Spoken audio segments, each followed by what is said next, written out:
Mesdames, Messieurs, on nous avait dit 20 ans de peine encourue.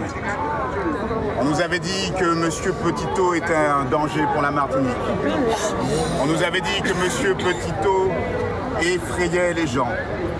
On nous avait dit qu'il devait être incarcéré pendant très longtemps parce que la Martinique irait mieux. Nous observons aujourd'hui que malgré toutes les demandes formulées par le parquet, malgré cette volonté, cet acharnement à l'encontre de M. Petitot pour le voir au fond d'une geôle le plus longtemps possible, qu'aujourd'hui la juridiction a été quelque peu mal à l'aise. Parce que dans un premier temps, c'est avec beaucoup de longueur qu'on nous a expliqué les raisons pour lesquelles on devait requalifier, relaxer et condamner pour une partie des faits.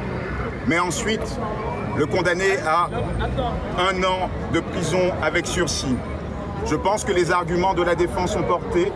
Je pense qu'enfin, ils entendent raison. C'est un début. Mais ce n'est pas parce que ce début, nous le constatons, que nous allons considérer que nous sommes à jamais préservés d'un abus de droit. En conséquence, nous sommes vigilants.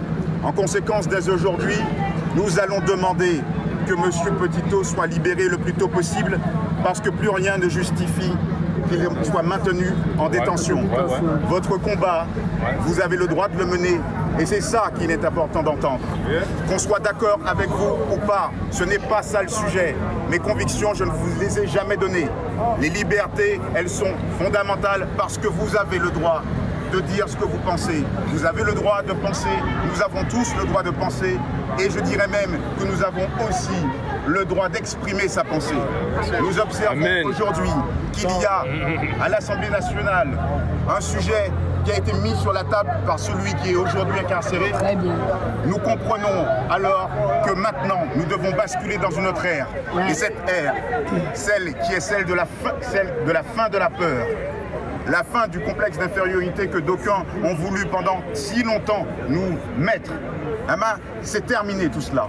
Et c'est notamment grâce au travail de M. Rodrigue Petitot, tous ses soutiens. Je pense que vous avez participé à cela. Le fait que vous soyez ici, le fait que vous l'ayez toujours soutenu, c'est ça aussi qui nous a permis d'obtenir cette décision. Les avocats, nous sommes en fait des porte-voix. Et ce sont vos voix que nous avons aussi portées. Et vos voix, je puis vous assurer qu'on les entendait aussi à l'intérieur. Nous avons obtenu une décision qui est, malgré tout, favorable. On peut le dire comme ça. Mais sachez que ce n'est pas nous seuls. Maître Germany, Eddie Arneton et Max Bellemare. C'est vous aussi. Vous, ici présents. Vous, derrière vos écrans. Mélanie